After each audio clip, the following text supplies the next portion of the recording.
This episode is brought to you by Loom by Atlassian. Are you feeling stuck at work?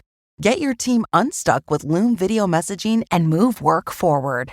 Use Loom to simultaneously record both your screen and yourself to share a quick update, provide feedback, train a colleague, and everything in between. Plus, add Loom AI to your meetings for instant written notes and recordings. Try Loom today at Loom.com. That's LOOM.com. And now, two pigeons who can't believe how good humans have it with DirecTV. These humans are hopping from streaming apps to live sports without batting a wing. All from the DirecTV home screen. With just one click, you could be watching a baseball game, a movie on Netflix, Or a critically acclaimed documentary. You watch documentaries? I love the ones that leave you with a question. What? Exactly. DirecTV. A better way to watch whatever you want to watch. Visit DirecTV.com. Internet-connected Gemini device. Separate Netflix membership and additional paid subscriptions required for third-party apps. Restrictions apply.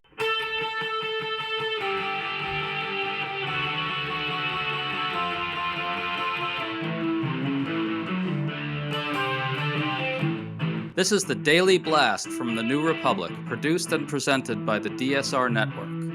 I'm your host, Greg Sargent.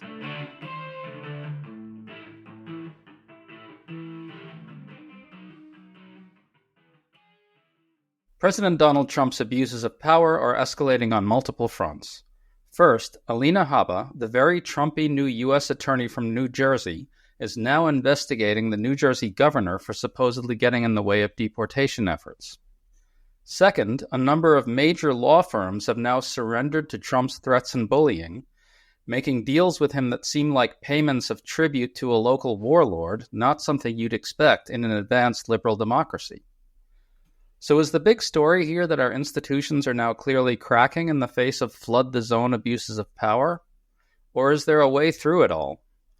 Today we're trying to figure all this out with law professor Leah Littman, who has a new book coming out called Lawless, about the Supreme Court's descent into darkness. Thanks for coming back on, Leah. Thanks for having me.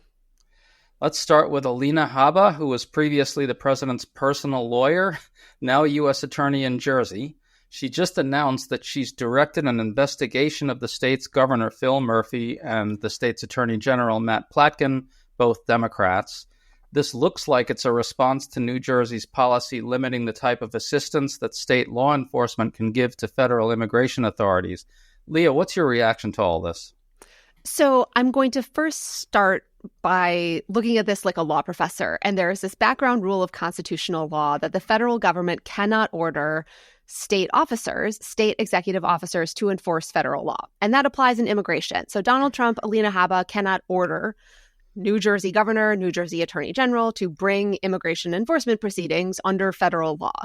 And it seems like what they are trying to do here is basically accomplish the same objective by dangling criminal charges over people who they want to force into enforcing immigration law. You know, this is kind of the inverse of the Eric Adams case, where you had DOJ dropping the prospect of charges against someone based on a promise that he would assist in the enforcement of federal immigration law.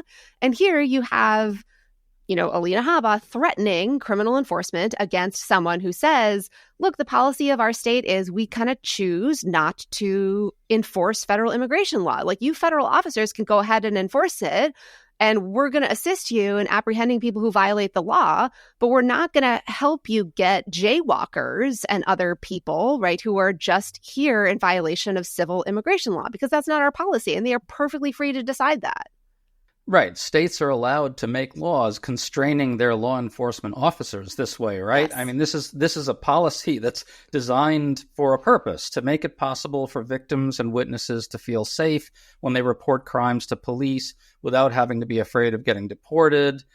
DOJ more broadly has announced that it will go after state officials everywhere who get in the way of their deportation efforts. That's not kosher, right?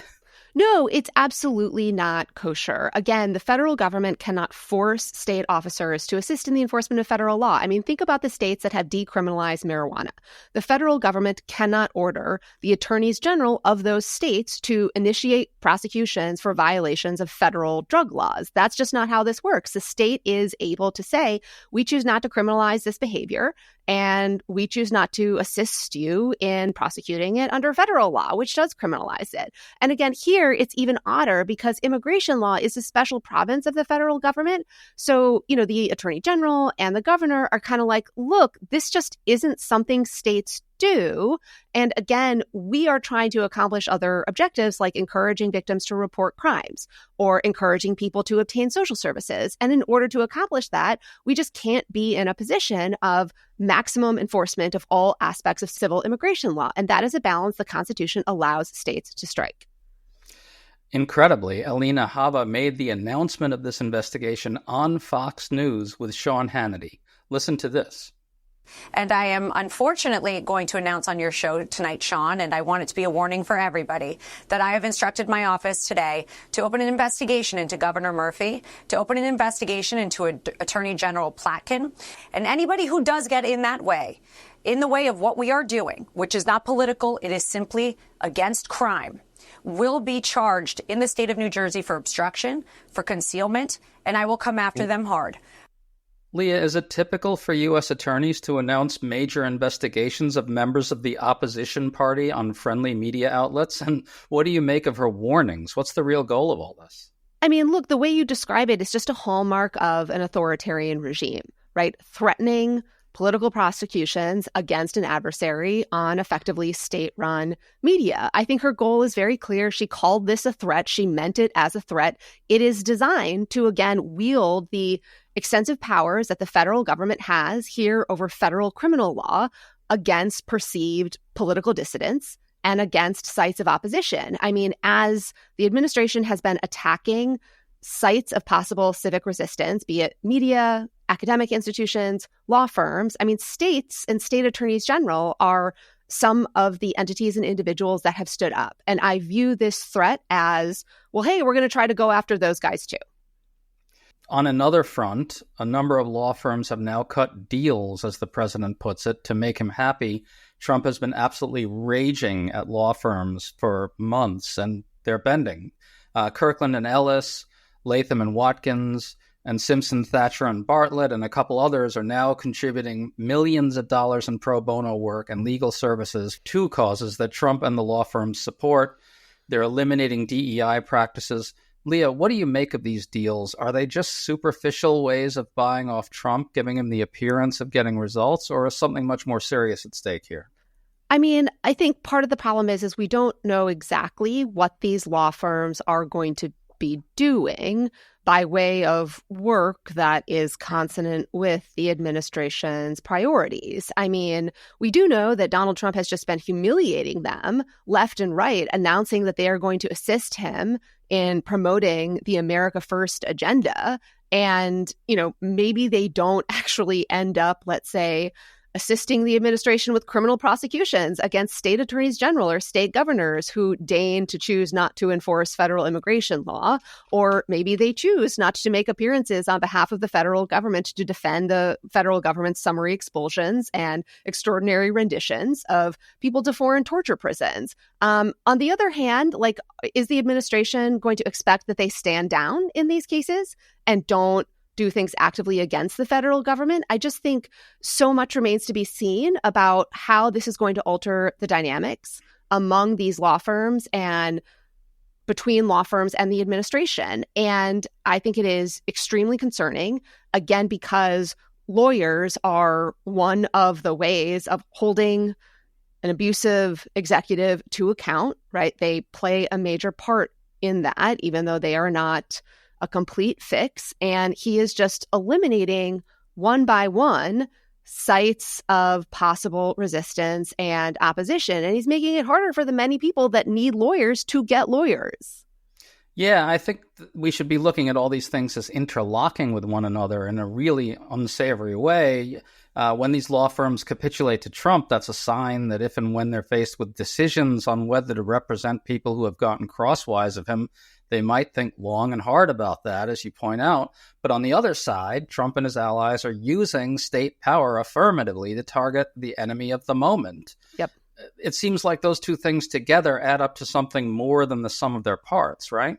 Yeah, I completely agree, such that even if these law firms, again, can tell themselves a story and tell the public a story in which they don't actually change any of the work they would have done or take on work they wouldn't have otherwise accepted, it does just alter the political, cultural, social sphere as far as people's willingness to challenge the Trump administration, wondering, am I going to have lawyers available to help me, if I am arrested at a protest or if I participate in other kinds of resistance? And it is a show of weakness among our institutions. And it is a sign, as you were suggesting, that people are just going to cave when Donald Trump targets them. The thing that I find so mystifying about this is watching all this tariff lunacy unfold, watching Trump's numbers go down, public is losing trust in him, and we're only, not even that far into his term.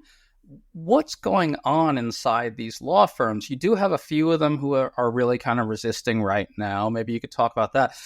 Why wouldn't law firms like these ones that are capitulating say something like this to themselves? Okay, look, this guy he's already starting to flame out. It doesn't really seem like he's going to have a lot of popular support on his side across the board, let alone on these crazy efforts to destroy the rule of law. Here's our chance to, do something meaningful and stand up against the lawlessness. Why aren't they making that calculation? What's going through their heads? I don't pretend to have a great insight into all of the dynamics at these firms. I read, probably like others, the New York Times story about some of the dynamics at the first firm targeted by the Trump administration, Paul Weiss, in which they were worried about losing clients because other firms were supposedly trying to poach their clients on the theory that Paul Weiss wouldn't be able to effectively represent them in the event that it was a target of the administration. And so maybe it is in part a failure of collective action and solidarity that the firms were unwilling to take a stand together. But I don't know. I think, as we were talking about earlier, I think they are partially telling themselves a story in which they're not actually altering any of their behavior or giving up things that matter to them that much. And so, I don't know. I know there is a lot of pressure. Obviously, these firms employ a lot of people, right? And they want to keep them employed, from lawyers to administrators to staff, to everyone else. I am a proud alum of WilmerHale, one of the law firms that is challenging the executive order targeting them. It's no accident that all of the challenges that have gone to court have succeeded. These are wildly illegal, unconstitutional orders. I think another part of the story is, we are right now living through, this is going to be the understatement of the episode, uncertain times. And I don't think anyone knows what things look like at the end of this, right? Because there's a way in which we emerge from this with considerable damage, but we are able to repair it and rebuild and not become a society without the rule of law and not become an authoritarian, autocratic regime, right, for perpetuity. But there is also a world in which our constitutional system and constitutional democracy, the rule of law, it ceases to exist. Like, we are just no longer a liberal democracy at the end of this. And I think these law firms are looking at this. No one can say what is going to happen, right, by 2028. And they are, in my view, kind of unwilling to take the bet that we emerge from this with considerable damage, but still a system capable of having the rule of law. What's amazing to me about that, though, is you'd think it would push them in the other direction, right? So they say to themselves, okay, we're not making real concessions. This is the story, as you put it, that they're telling themselves. These aren't really that meaningful. It's mostly gestures. We're just giving the crazy man a way to proclaim victory. But it's the appearance that matters, right? Right. This is the key. It's the appearance of capitulation, yes. The act of capitulating, not the specifics. Can you talk about that? Like, what is the sort of fallout from the mere act of capitulating publicly? Well, one thing is, by acquiescing, they are legitimating these assertions of authority. Right? They are suggesting, we agree, like, we're kind of in the wrong. And all of these reasons you've identified that we need to be punished, yes, sir, we agree. And that is itself problematic. And it also takes away, one of the methods of fighting back against the administration, which is just creating friction and resistance, right? Make them fight for all of the illegal, inappropriate, abusive, authoritarian things they want to do. Don't give it to them for free. Make them expend time and capital. Make them fight for it. Make them defend it publicly. Yeah. Spring is finally here. For us in DC, that means cherry blossom, warmer weather, and more breaking news each and every day. To stay up to date on all the news that you need to know, there's no better place than the DSR Network. And there's no better way to enjoy the DSR Network than to become a member. Members enjoy an ad-free listening experience, access to our Discord community, exclusive content, and more. Use code DSR2025 for a 40% off discount on sign-up at thedsrnetwork.com/buy. That's code DSR2025 at thedsrnetwork.com/buy. Thank you, and enjoy the show.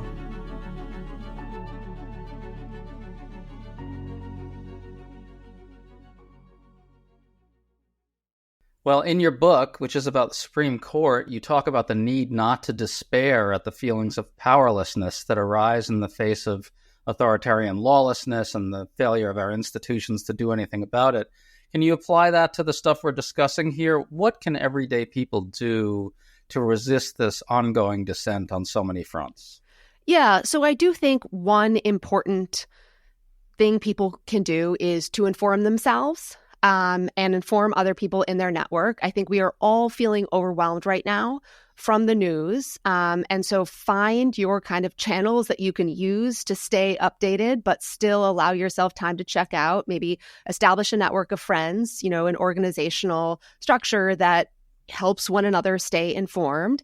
I think making opposition known, making resistance known is also really important. I think protests, the protests we saw last weekend are a wonderful start, and other days of action are going to build on that. It is easier to build momentum and to make people feel strong and energized when we are together, when there is solidarity, when there is collective action. I think that has the potential to also spur political opposition and political pushback to Donald Trump. I mean, I also don't think it's an accident that after these protests, a few Democratic politicians, at least, were willing to stand on more of a backbone, than others have been. And so I think, that doesn't sound like, oh, this is something that is going to be fixed in the next 24 hours, 4 weeks, 4 months. And I think that's right. But I also think movements to change institutions, particularly when the institutions have been taken over and all of their powers are being deployed to make opposition harder and to entrench political power by an authoritarian minority. It takes time to push back against that. But we can look to the experience in other countries, and I would just point to Hungary and Poland, for example. Those are instances where you had illiberal authoritarian regimes, right, initially win power, and the outcome, how that played out differently in Hungary than it did in Poland, in part because of more successful organized resistance and pushback and getting an opposition party and an opposition political movement to get its act together. And again, those are things that are just going to take time, but the small everyday things like staying informed, building a network, not letting yourself go crazy, figuring out a way for you to voice your opposition. If you are a really big introvert like me, you don't have to go to every protest, but go to some and maybe make a fun sign that's like, I'm an introvert and I'm still here, which were some of my favorite signs that I saw, at the Days of Action. That's very good. And maybe it can be letter writing. Maybe it can be calling, right, political leaders. Maybe it can be informing your friends. There are just so many things you can do, resource organizations and individuals that are fighting back. If you are in a position, right, to give work to the law firms that are fighting back, do that. I think many people have different skills and different things they can contribute. And you should just be asking yourself, what do I have to give? What can I contribute? Well, your book is all about the Supreme Court, and that is something that you take a very dim view of, understandably. So what do you expect to come before the court in terms of rule of law cases? What are like the 2 or 3 things you're expecting that the court will have to decide on that have major implications for what we're talking about here, which is whether authoritarian rule can succeed and get more entrenched? What are you anticipating, and how do you think the court's going to go on them? Yeah, I mean, we have some initial indications thus far. I think as a general matter, the Supreme Court is just likely to hear a bunch of these emergency challenges from the Trump administration asking for relief from lower court decisions that blocked all of the many illegal policies that they are just throwing at the wall and trying to flood the zone with. So it's a little bit difficult to predict, like, what crazy policy are they going to announce next, right? And like which one is going to get at the Supreme Court. I think the law firm executive orders are likely to get there. I think Donald Trump trying to fire, the heads of multi-member commissions and destroy independent agencies like the National Labor Relations Board or the Federal Trade Commission, that's likely to get to the Supreme Court pretty soon.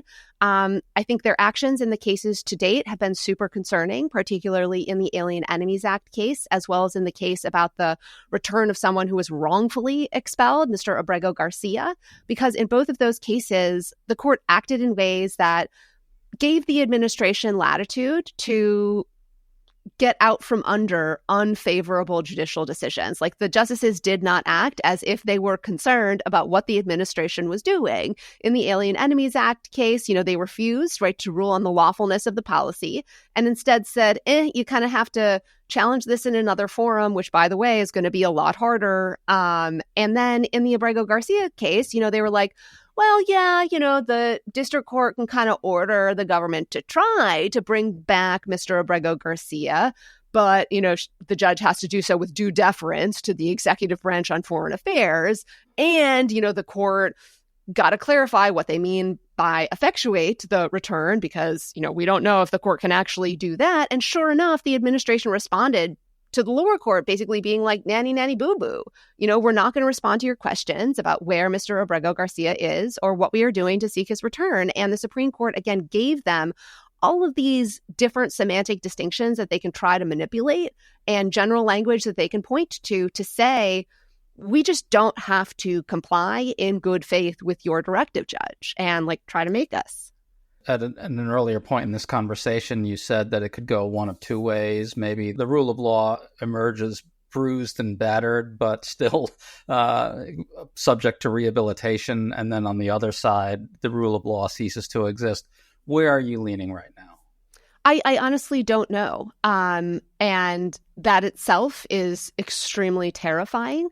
But I just think so much turns on, the ability to generate a mass public movement, the ability to spur the Democratic Party to stand on its 2 feet and develop a backbone, and the ability to fracture, the coalition that exists among the Republican Party. Because I do think that the fate of constitutional democracies does often depend on, the dynamics of the conservative political party, right? That is trending authoritarian and autocratic. And so those are things that I don't know how they are going to cash out. And again, that is terrifying. But I do know, right, they are things that are worth fighting for. I'm not getting a ton of sleep these days. But, again, I want to live in a society with the rule of law. And I think that is worth devoting, right, any time I have to.